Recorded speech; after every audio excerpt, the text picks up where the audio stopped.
주님 계십니다. 내 곁에 주님 계십니다.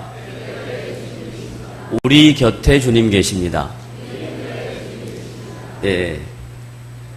제가 오늘은 액션을 안 해봤는데 어떻게 하는지 보려고 액션을 안 했습니다. 더워서. 예. 다시 한번 당신 곁에 주님 계십니다. 내 곁에 주님 계십니다. 우리 곁에 주님 계십니다. 여기 곁에라는 표현은 영어로 beside입니다. 그리고 성령이 beside라는 의미를 갖고 있습니다.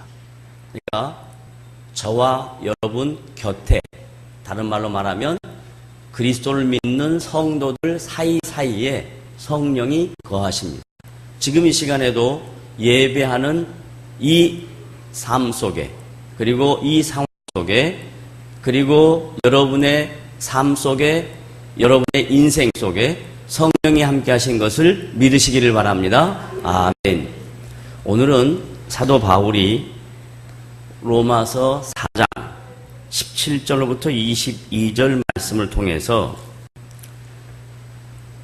로마 교회 성도들에게 믿음이 무엇인지를 반복적으로 설명하고 있는 내용 중에 결론 부분에 해당이 됩니다.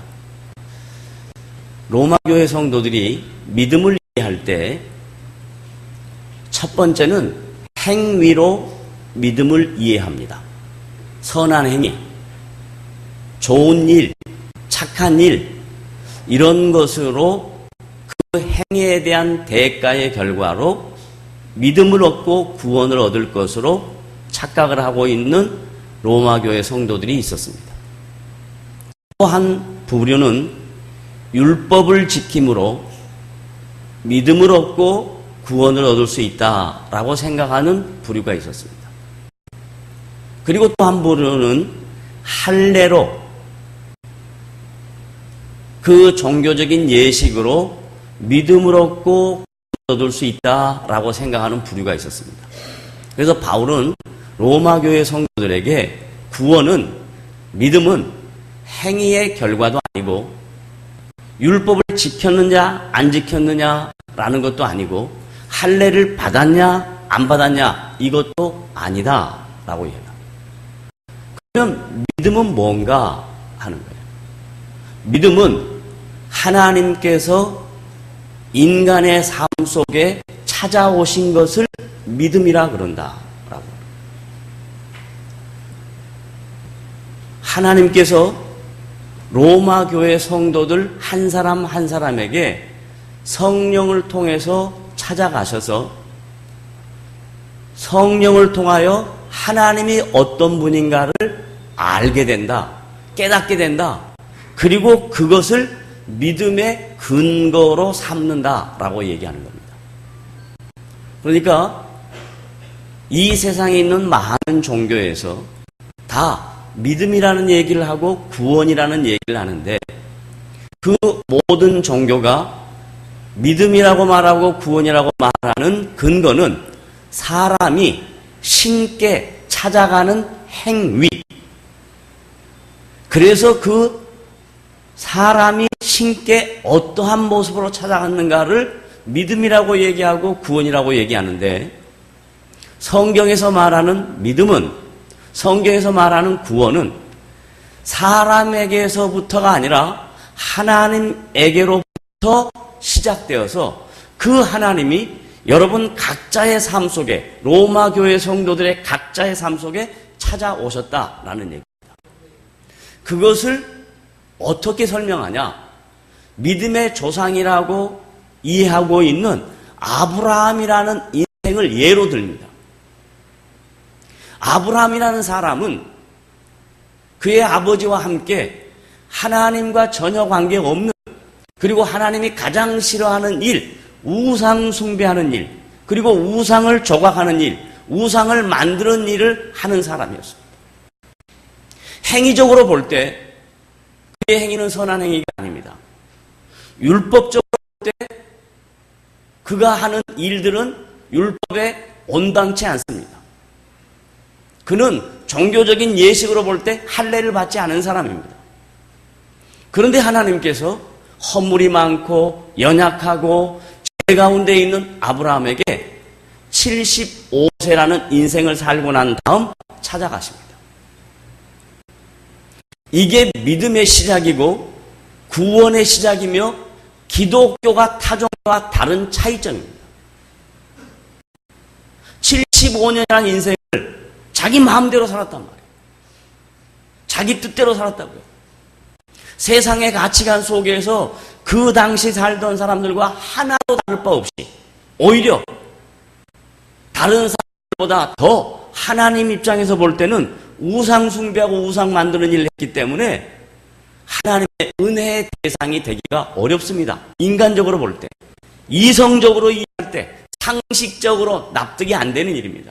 근데 하나님께서 그런 아브라함에게 하나님의 주도권을 가지시고 하나님의 일방적인 방법으로 하나님의 절대적인 주권으로 어느 누구와 타협도 없이 하나님이 아브라함에게 찾아가십니다. 그래서 아브라함의 심령을 노크하십니다. 이제부터 너의 인생은 지금까지 살아왔던 인생과 다른 가치관, 너를 의지하고 너의 경험과 너의 인생의 모든 것들을 너로부터 출발했는데 이제는 너의 삶 속에 출발과 너의 삶의 목표와 가치와 너의 삶의 모든 중심은 하나님으로부터 출발하는 것을 확인케 하시기 위하여 아브라함에게 찾아가십니다. 찾아갔을 때 아브라함의 상태입니다. 그리고 그 안에 사라의 상태입니다. 이미 그들은 경수가 끊어지고 생산할 수 있는 능력이 없는 상태였습니다. 그런데 하나님이 아브라함에게 찾아가서 상식으로 이성으로 용납이 되거나 납득이 되지 않는 말씀을 하십니다. 이걸 언약이라 합니다. 하나님의 약속이라 합니다. 따라합시다. 하나님의 약속. 이걸 다른 말로 뭐라 그런다고요? 언약. 언약. 언약의 의미가 다양한 의미가 있지만 언약의 가장 중요한 핵심적 사상은 하나님의 일방입니다.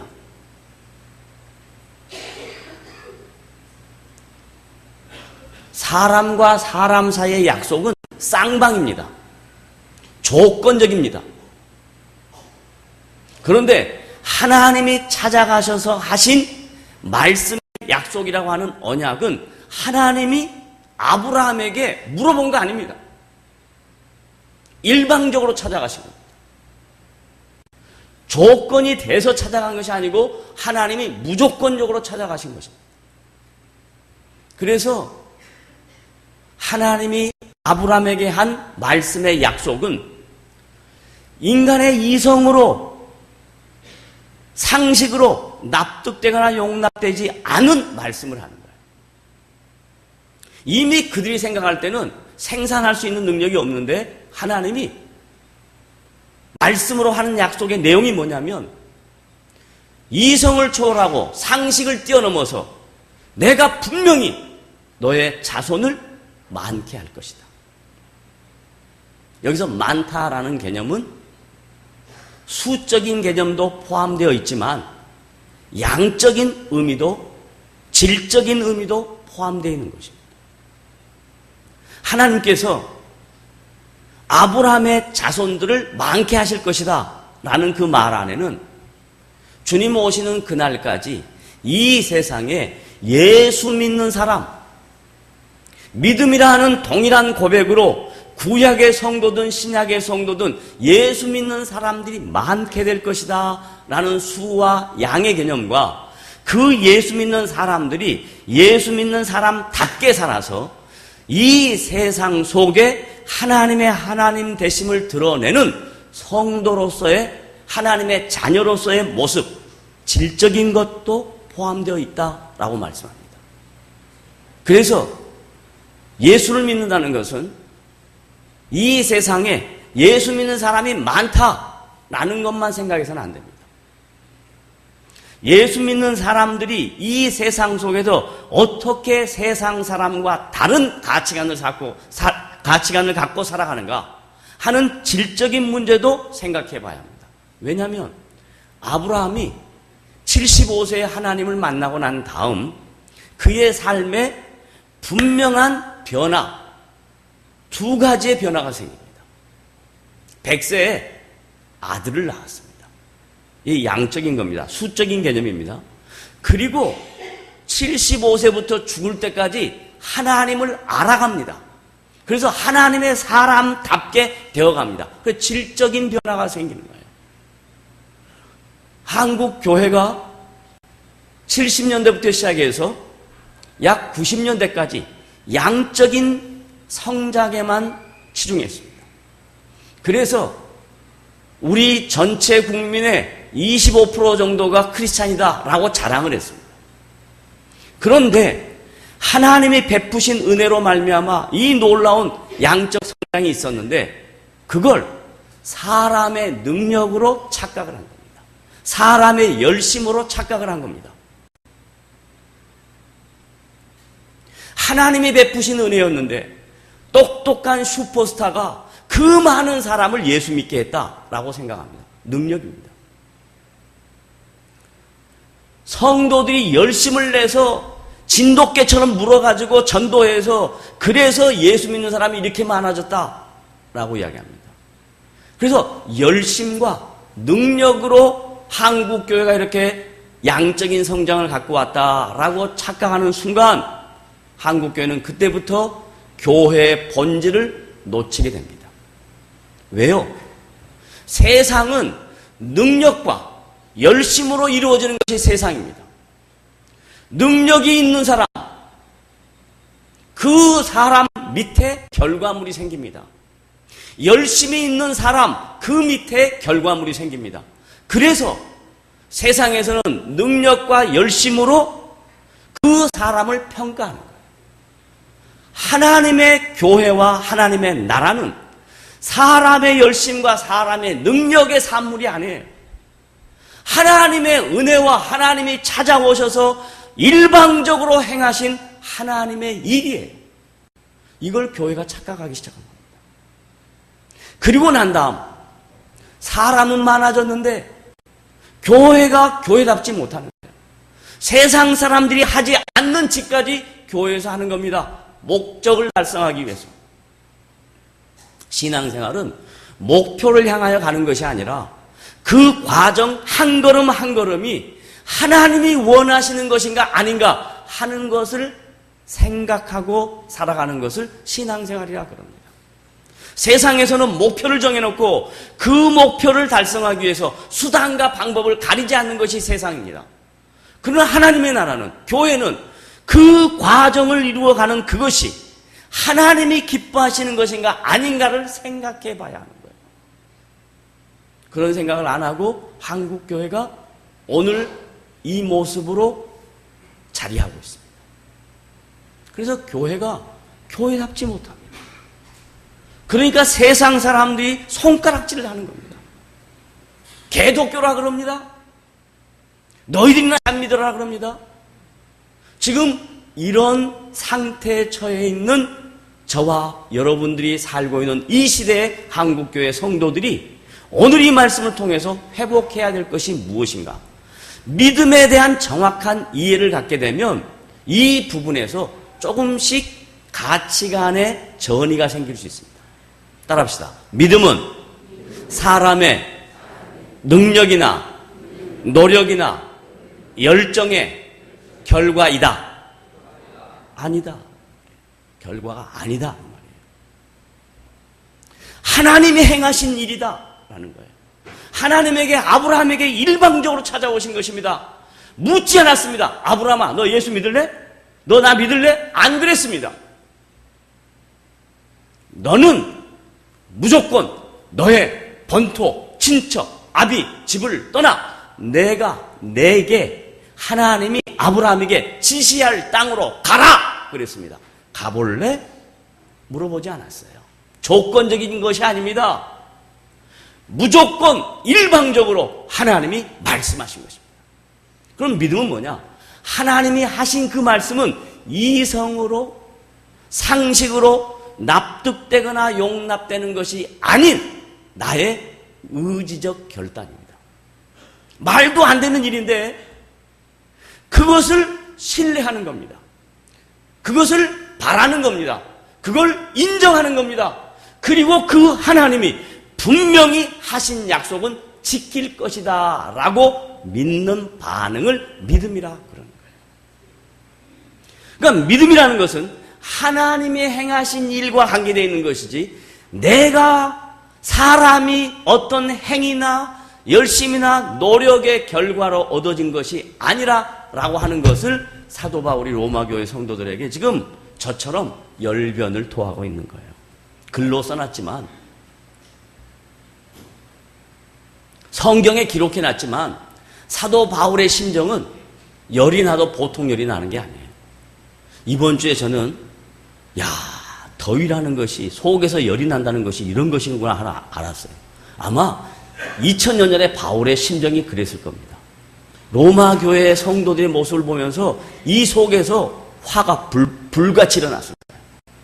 왜냐하면 믿음이라는 것을 자꾸 하나님으로부터 시작된 거라고 얘기해도 로마 교회 성도들의 머릿속에 믿음이라는 건 행위의 결과이겠지.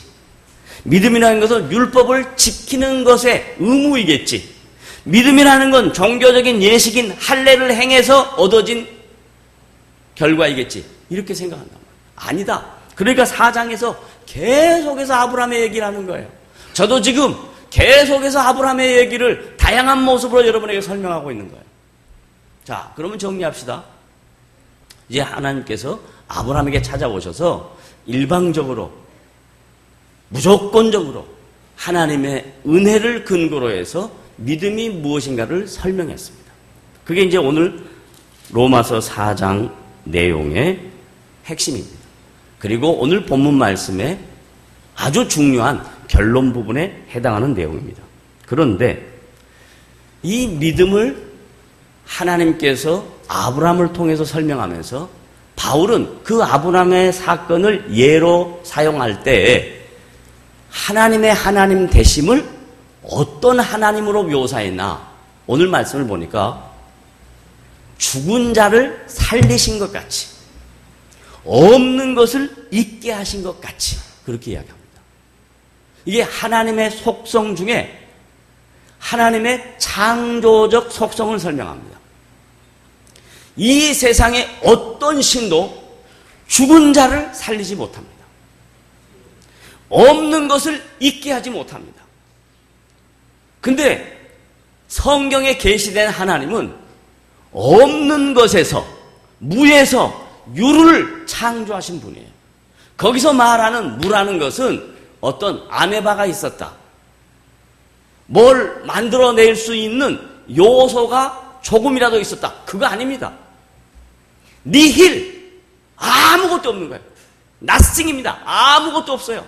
아무것도 없는 것에서 하나님이 말씀으로 말씀하시니 빛이 있으라 하시니 하나님이 그 말씀의 결과에 따라서 없었던 것이 생긴 겁니다. 이걸 기독교 신앙이라고 하고 이걸 믿음이라고 하는 거예요. 그런데 여러분은 자꾸 믿음을 이해할 때, 신앙생활하면서 믿음 좋은 것이 무엇인가라고 할 때 자꾸 자기의 관점이나 자기 생각이나 자기 판단에서 뭔가 될 수 있는 근거를 갖고 그 근거를 기준으로 해서 믿음을 효과적으로 발동해야 된다라고 생각하는 거예요. 성경에서 말하는 믿음은 그게 아니에요. 없는 것이 있게 되는 겁니다. 따라합니다. 믿음은 뭐라고요? 없는 것이 있게 됩니다. 또 믿음은 죽은 자를 살렸다. 이 말은 예를 들면 숨이 넘어간 사람을 살렸다. 성경에 예수님의 사역 가운데 나타납니다. 그러나 그 죽은 자를 살린 것은 숨이 넘어간 사람을 다시 숨 돌아오게 하셨다. 이 말도 의미가 있겠지만 죽은 자를 살렸다라는 말은 우리가 자연인이 육체는 살아있는데 숨을 쉬는데 그 자연인의 영은 죽어 있습니다. 그래서 예수를 믿지 않고 하나님을 인정하지 않은 모든 자연인, 죄인이라고 얘기합니다. 여기서 말하는 죄인은 존재론적 의미에서 죄인입니다. 그 존재론적 의미에서 죄인은 인격이 상실되었습니다. 인간성이 상실되었습니다. 그래서 시간이 가면 갈수록 인간의 틀은 갖고 있는데, 인간의 모습은 갖고 있는데 짐승보다 못한 짓을 계속 더 심각하게 우리의 사회면이나 우리의 뉴스나 매스컴에서 보게 될 것입니다. 듣게 될 것입니다. 왜 그러냐? 분명히 인간인데 그 인간 안에 인격성이 상실되었단 말이에요. 영혼이 죽었단 말이에요. 그런데 죽어 있었던 아브라함, 75세까지 하나님이 누군지 모르고 죽어 있었던 아브라함의 영혼 속에 하나님이 찾아가십니다. 그래서 너의 죽었던 영혼을 하나님이 살리시는 거예요. 그러면 그때부터 다시 인격성이 회복이 됩니다. 인간성이 회복이 됩니다. 그래서 그때부터 인간답게 살 수 있는 거예요. 예수를 믿지 않으면 어느 누구도 인간답게 사는 것처럼 포장되어 있을 뿐이고 가식적인 모습으로 드러날 뿐이지, 예수를 믿고 나면, 내가 죄인이라는 걸 깨닫고 나면, 내가 피조물이라는 걸 깨닫고 나면 그때부터 자기의 위치를 알게 됩니다. 자기의 능력을 인정하게 됩니다. 그리고 하나님의 하나님 되심을 받아들이게 됩니다. 그럴 때 인간성이 회복이 되는 거예요. 하나님께서 아브라함에게, 야, 내가 누구냐면, 바울을 통해서 지금 로마교회 성도들이 하는 얘기예요. 없는 것을 있게 하신 분이다. 죽은 자를 살리신 분이다. 라고 이야기합니다. 그래서 하나님의 속성 중에 창조의 속성을 드러내는 거예요. 그래서 로마에 다양한 신화들이 있고 로마에 다양한 신들이 있는데 그 로마의 다양한 신들과는 비교가 안 된다. 이건 비교할 대상이 아니다. 왜? 하나님은 창조주니까.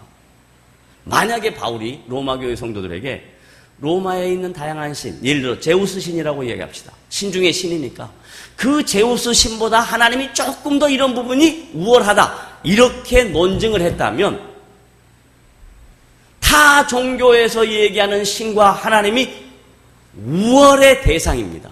그러나 바울의 논지는 로마에 있는 다양한 신들이 있지만 그 신들은 전부 다 피조물이 만든 신이다, 이 말이에요. 하나님만이 창조주이시다라고 얘기하는 거예요. 그래서 이 창조주이신 하나님을 믿는 믿음 가운데 있는 성도가 해야 될 두 가지의 성도로서의 본분이 뭐냐? 오늘 말씀을 통해서 두 가지를 정리합니다. 첫째, 따라합시다. 첫째, 신앙생활은 하나님께 영광 돌리는 일이다. 여기 오늘 본문 봅시다. 4장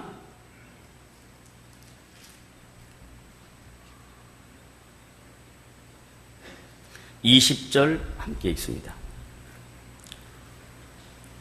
4장 20절 함께 읽습니다. 로마서 4장 20절 시작. 믿음이 없어 하나님의 약속을 의심하지 않고 믿음으로 견고해져서 그 다음 뭐예요? 하나님께 영광을 돌리며. 신앙생활이라는 것은요, 신앙생활하는 각 개인의 삶의 변화, 각 개인의 삶의 변화 속에서 특별히 이 세상에 살면서 내가 기대하고 내가 욕망하고 내가 추구한 어떤 결과물이 얻어진 것이라고 대부분 생각합니다. 그래서 신앙이라는 빌미로 하나님의 이름을 도용해서 내가 이 세상에 살면서 내 삶의 편리함을 추구하기 위한 수단으로 하나님을 인식하거나 믿습니다. 그 대부분 성도들의 신앙의 수준이며 대부분 성도들이 인지하고 있는 신앙의 가치입니다.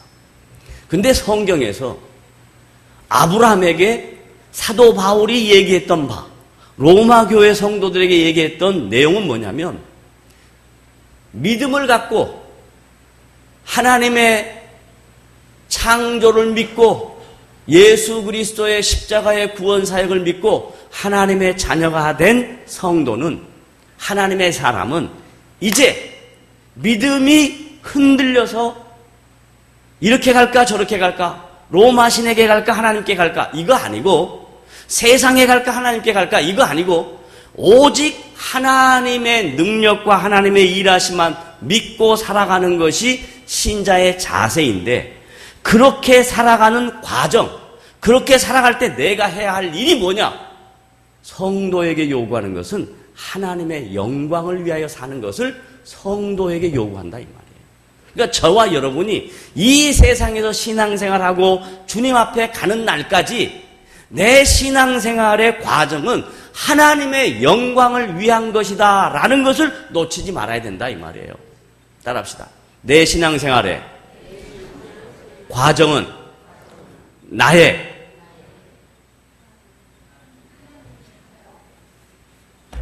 다시 첫째, 따라하세요. 첫째, 내 신앙생활의 과정은 나의 정말 다시 첫째, 내 신앙생활의 과정은 뭐? 하나님의 영광을 위한 것이다. 그러면 하나님의 영광이요, 이것만이 하나님의 영광이 아니에요. 대부분 많은 사람들은 하나님의 영광을 대단한 일을 했을 때 하나님의 영광이 나타난다고 합니다. 예를 들면 우리나라에 예수 믿는 축구 선수 가운데 이영무 목사님이 최초로 골 넣으면 기도했습니다. 그러면 그때가 80년대인데요. 그때 기독교인들이 얼마나 좋아했는지 몰라요. 마치 기도하니까 골 들어간 것처럼 생각한 거예요. 근데 본인이 뭐라고 얘기하냐면, 분명히 그렇습니다. 우리 교회도 와서 봤지만 키가 저보다 작아요. 왜소합니다. 그런데 열심히 쫓아다녀요. 근데 공이 자기 앞으로 딱 와서 탁 됐는데 들어갔다라는 거 아닙니까? 그러니까 어떻게 생각하냐면 기도하니까 골 들어갔다 이렇게 생각하는 거예요. 그거 아니에요. 자기가 왜소해서 국가대표 선수가 되기까지 얼마나 많은 수고와 땀과 노력을 갑자기 기도하니까 되는 거 아니에요.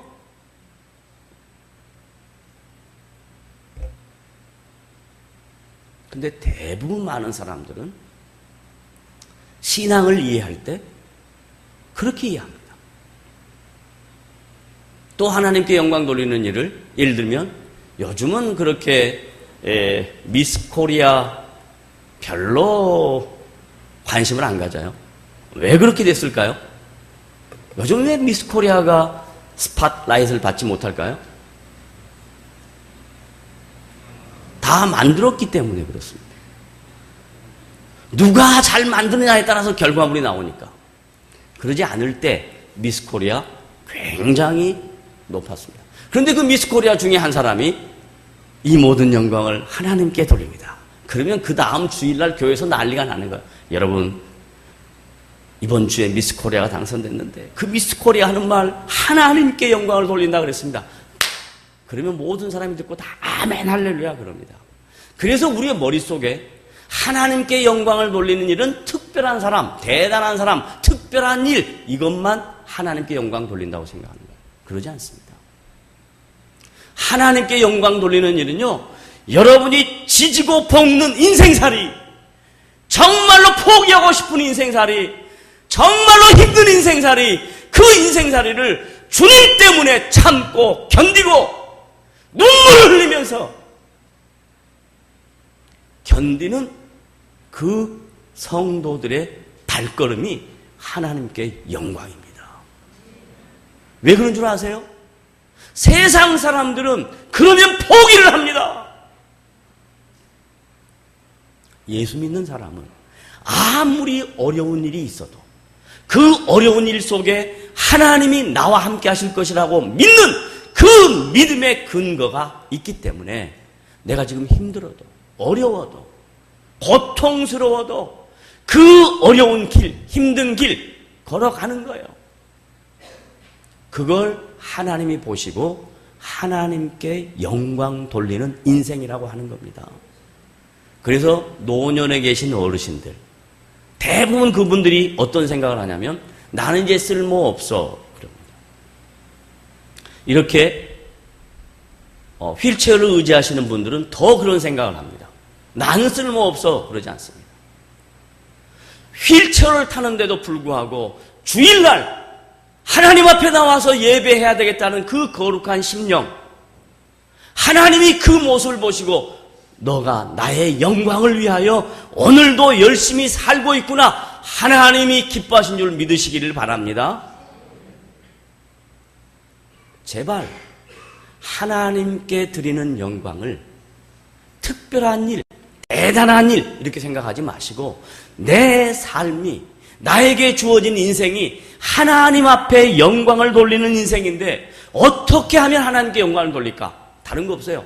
내 삶의 우선순위, 내가 가장 귀하게 생각하는 것, 그것을 하나님께 초점을 맞추는 겁니다.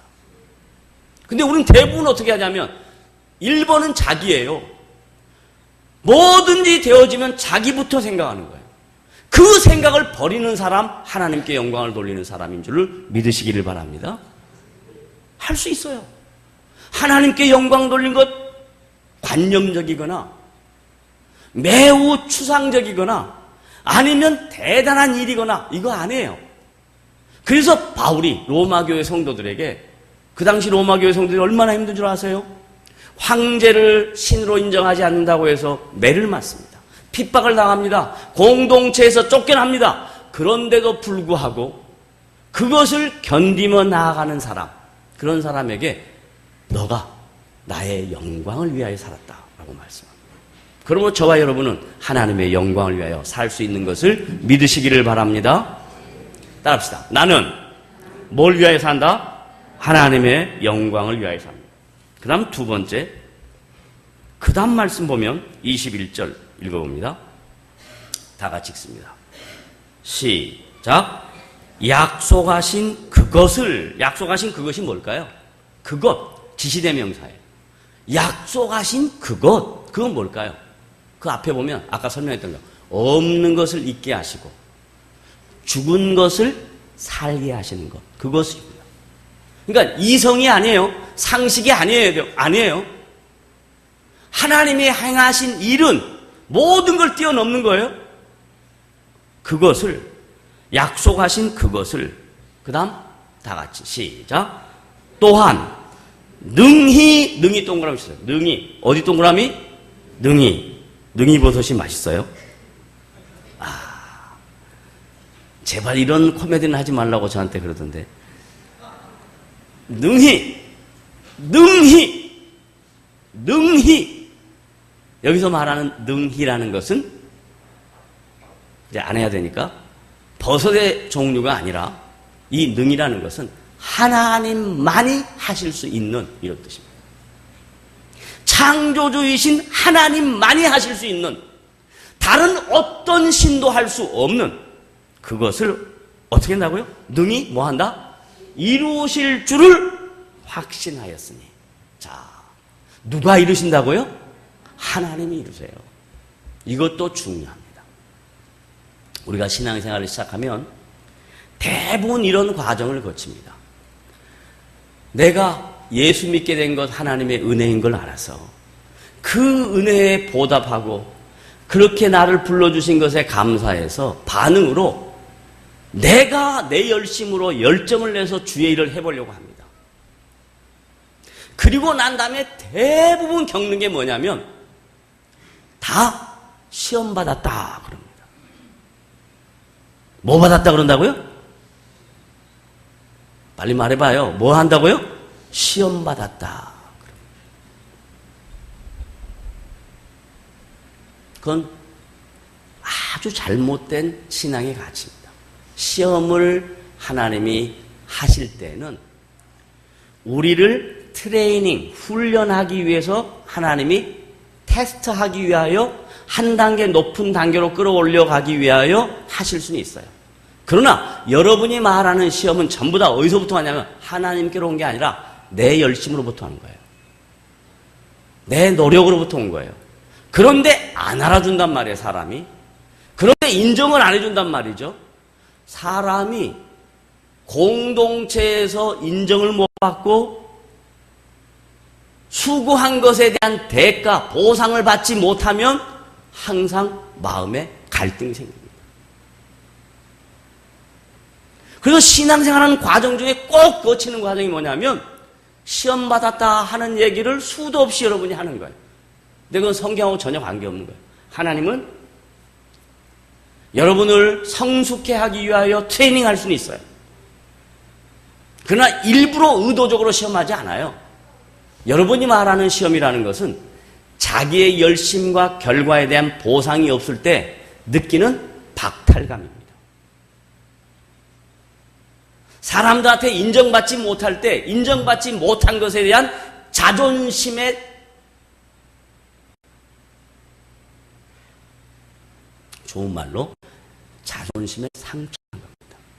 그걸 여러분이 신앙적인 용어로 시험받았다 그러는 거예요. 그거 아니에요. 오늘 이 말씀을 정확하게 이해하면 여러분의 신앙에 대한 이해와 가치가 달라집니다. 하나님은 우리를 한번 부르셨잖아요. 부르시고 가만 놔두지 않아요.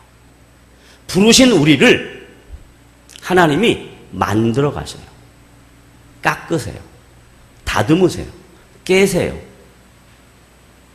그래서 하나님이 원하시는 믿음의 장성한 분량에 이를 때까지 우리의 인생이라는 과정을 두고 하나님이 우리를 만들어 가십니다.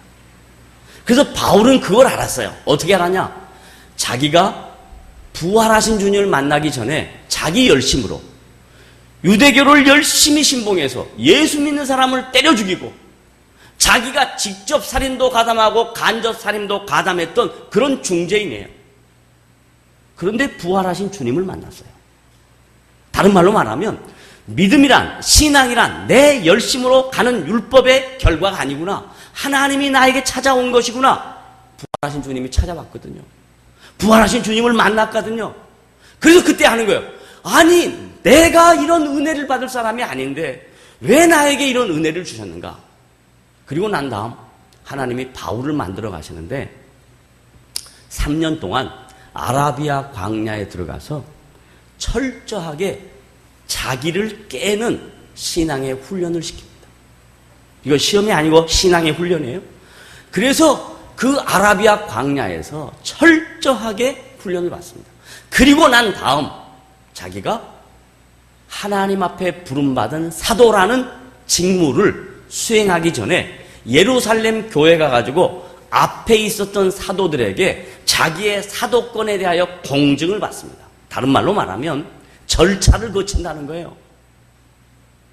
가서 공증을 받고 난 다음에 처음에는 사도들이 저거 3년 전에 우리를 핍박하던 자 아니냐? 그런데 어떻게 저 사람을 우리가 사도로 용납할 수 있냐? 안 된다. 그럽니다. 근데 베드로가 자기가 어떤 자인가를 알았어요. 예수님을 부인했거든요. 그냥 부인이 아니라 의지적으로 부인했거든요. 그런데 의지적으로 부인한 베드로에게 주님이 다시 찾아와서 베드로야, 내가 나를 사랑하느냐? 3번이나 묻습니다. 그러니까 나중에 하는 말 양심 있잖아요. 주께서 아십니다. 주님이 다시 회복하십니다. 그래서 이제 내 양을 치라 그럽니다. 이제부터 내가 너에게 임무를 맡기겠다. 부인했던 너에게도 내가 임무를 맡기겠다. 그래서 베드로가 알아요. 아, 내가 그런 자였는데 다시 하나님은 찾아오셔서 나에게 임무를 맡겨주시구나. 바울, 너도 마찬가지겠구나. 그래서 베드로가 바울을 용납하게 됩니다. 예루살렘 교회가 바울을 사도권으로 받아들여요. 그래서 바울이 그때부터 사도의 직무를 감당합니다. 사도의 직무를 감당할 때 그에게 있었던 가장 중요한 신앙의 가치와 본분은 뭐였냐면, 이 모든 일이 내 힘으로 되는 게 아니라 주님의 은혜로 된다는 것을 알았어요. 유대인들, 율법주의, 유대주의, 가마리엘 문화에서 최고의 학문을 받을 때는 내 의지로 모든 것이 된다고 생각했어요. 내 열심으로 모든 게 된다고 생각했어요.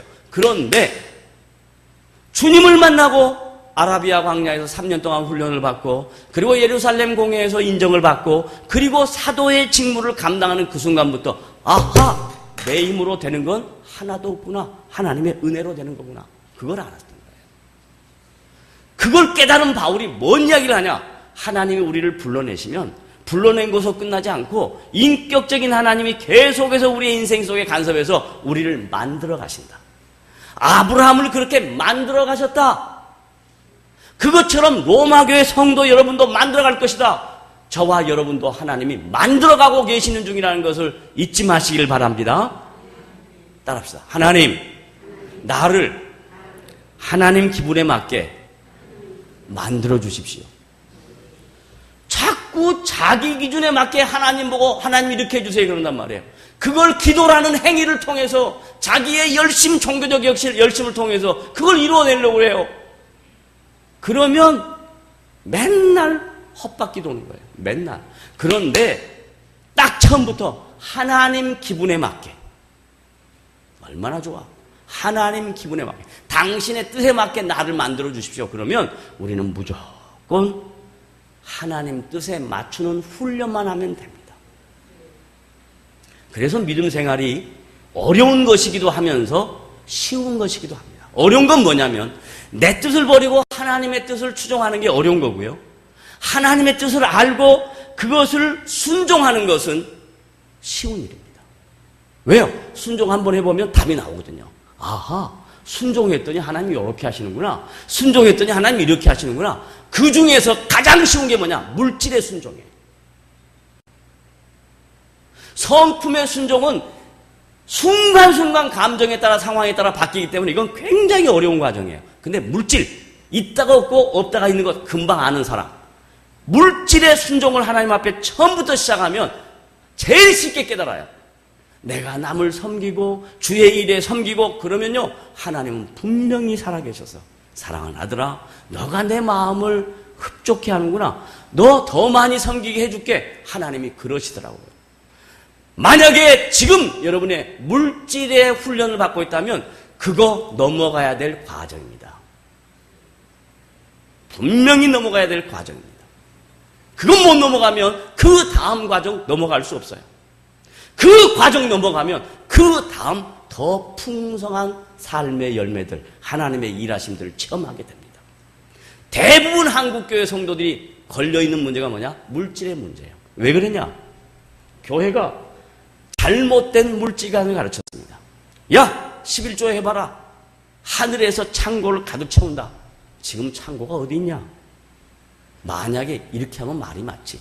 야, 너 온라인 통장에 다 집어넣어 줄게. 이러면 맞지. 그건 말라기 선지자가 활동하던 시대에 하나님의 언약 백성들이 가장 기본적인 신앙생활인 것도 못하니까 그렇게 한 얘기예요. 지금은 그거 아닙니다. 농경사회도 아니고 지금은 크레딧 사회예요. 갑자기 하나님이 없는 은행 창고에다 콱콱 채워주는 거 아니에요. 하나님이 기뻐하시는 일에 순종하고 헌신하면 하나님의 때가 되어서 하나님이 풍성한 곳으로 더 많은 사람들에게 주님의 나라와 영광을 드러내라고 우리에게 맡기시는 청직이라는 것을 믿으시기를 바랍니다. 근데 이 물질을 그렇게 생각 못하는 거예요. 다 자기 거라고 생각합니다.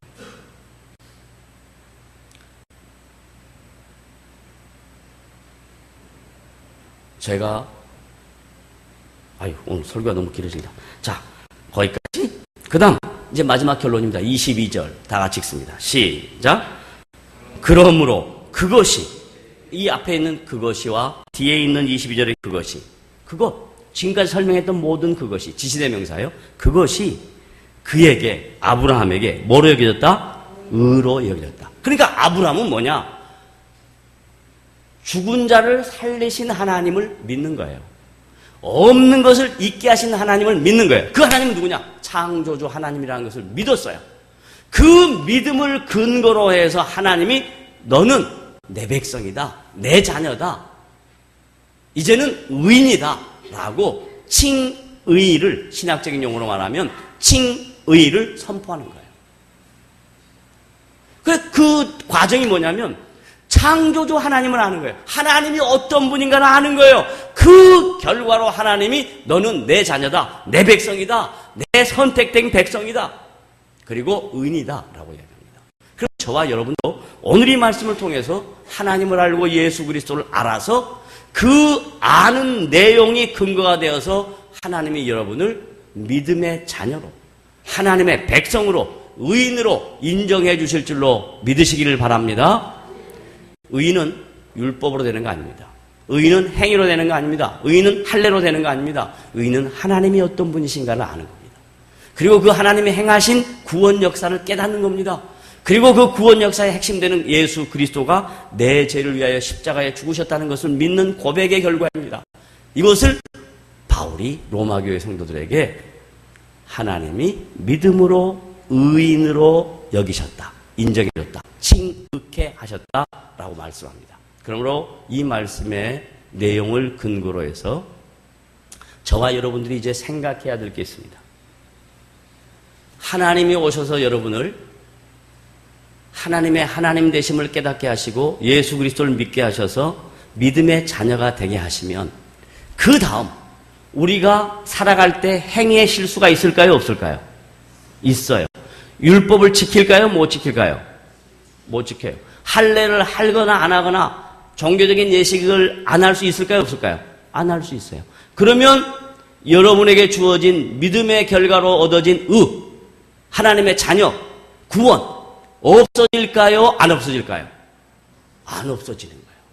하나님이 찾아오셔서 여러분을 하나님의 자녀로 삼으시고 의인으로 인정해 주시는 그 순간, 여기셨다 이 말은 seal, 도장을 빵빵 찍어줬어요. 어디에 찍어줬을까요? 내 심령 속에 찍어주셨어요. 따라하십시오. 하나님은 내 심령 속에 인격적으로 나를 하나님의 백성 인정해 주신다. 믿으십니까? 기도하겠습니다. 살아계신 하나님 아버지, 주님의 은혜를 감사합니다. 오늘도 우리에게 예배케 하시고 말씀을 통해서 하나님을 드러내게 하시고 하나님이 어떤 분인지를 서로 나누게 하시고 그 동일한 신앙의 고백으로 하나님의 자녀되게 하신 것 감사합니다. 이제 우리가 이 세상을 살아갈 때 하나님의 영광을 위하여 살아가고 또 하나님이 우리를 만들어 가셔서 능히 이루실 분이신 것을 믿고 살아가는 복된 성도들대로 도와주시옵소서. 예수님의 이름으로 기도드리옵나이다. 아멘.